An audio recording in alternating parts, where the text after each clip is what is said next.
Okay, so I want to talk about the new Fantastic Four film I just watched. I think we're supposed to dislike these kind of high budget superhero films based on Marvel characters, and not without some valid reasons. Although I wanted to see it for a couple of reasons. One, I always had a soft spot for the Fantastic Four and have a personal kind of history with them. I'll elaborate upon that later. Two, well, it looked like it might be kind of fun, the kind of superhero film I would prefer to see. I liked the art design, the casting seemed fairly apt. I really liked the idea of a Fantastic Four film with current effects capabilities and a willingness to be nice to comics fans, as the film adaptations have been really, perhaps superficially, aspiring for since the mid late 2010s ish.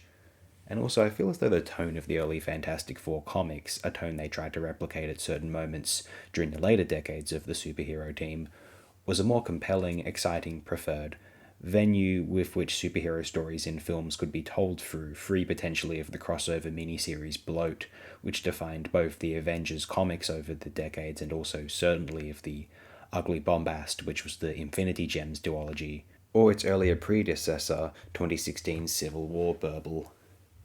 Now, as we all likely know, the Fantastic Four do not have a good reputation on the big screen, whether it be that officially unreleased Roger Corman produced film of the 90s, which has been seen by some who confirm it maybe ought not to have been publicly released, the rather disdained duology from the mid 2000s, more on those a bit later, then, actually about 10 years ago now, a standalone adaptation from Josh Trank, who attempted a kind of Cronenberg homage with his take, and many disliked it, although I appreciated the originality of his vision.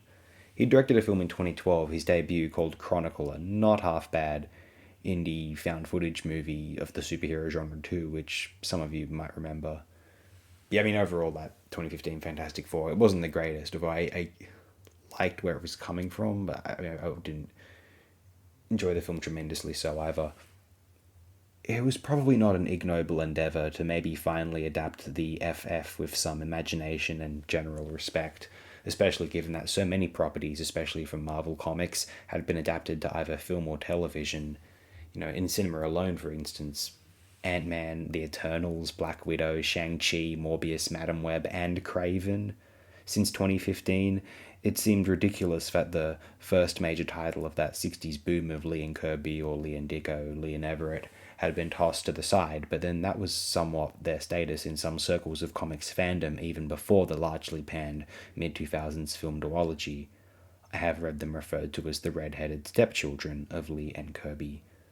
Yes, I know some want to tarnish the notion that Lee had as much hand in these character creations compared to Kirby and or Ditko, say, but just for convenience, I'll just say what it says on the official record whilst acknowledging the issues that some have with the traditional Marvel ownership credits. So, anyway, what did I think of this film? I very much enjoyed it. This is one of the better superhero movies ever made and is everything that I said about that Superman movie and more, with one important distinction.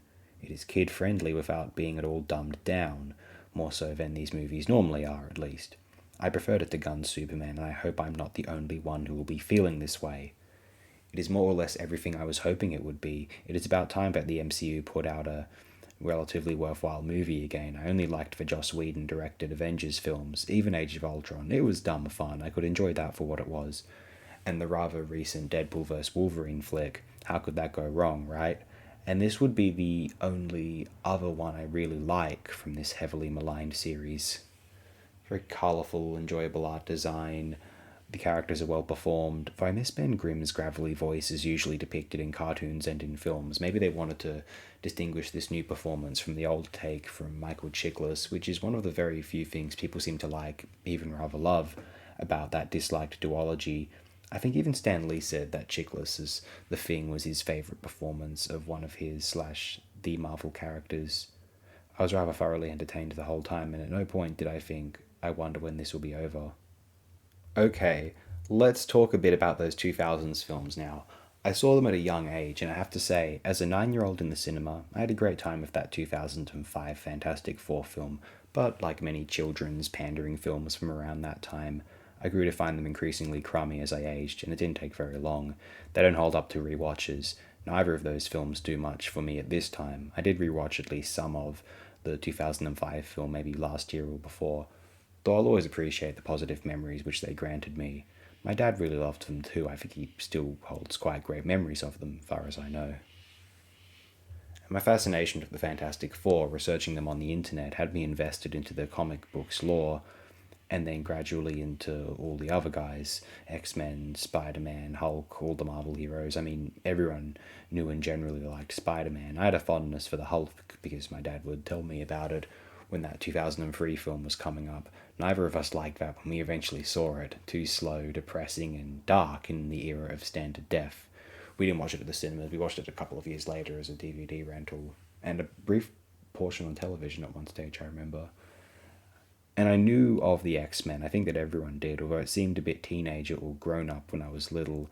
And so when I decided to dive into the X-Men when watching those 2000s films, the trilogy at that time, that was when I became hooked on my eventually present favourite of the Marvel Comics teams, and maybe of all superhero teams, except for the BPRD, if that is to count. And even though I came to really dig the X-Men characters from Dark Horse Comics like Hellboy, DC characters like Batman or Image's Spawn, Alan Moore's Watchmen icons, I came around to eventually return to that initial compulsion to research and keep researching into the Fantastic Four. I do remember browsing the covers of the early F4 issues from the early 60s via the Marvel Comics wiki, and oh, did that make a fun impression on me. It was an enchanting, slightly archaic, but colourful and bouncy style which radiated enthusiasm, and they seemed more powerful than the more photorealistic or snottily violent comic titles which were contemporary to that time for me, the mid late 2000s. Unless you hate superhero movies in general, I suspect that many will have a good time with this film. I think that comic book fans who are jaded with the recent superhero comics adaptations, especially those of the MCU, may be pleasantly surprised with this. Most of all, I think fans of the F4 finally have a reason to leave the cinema after an adaptation with maybe at least a modest smile on their face. What if superhero films were good?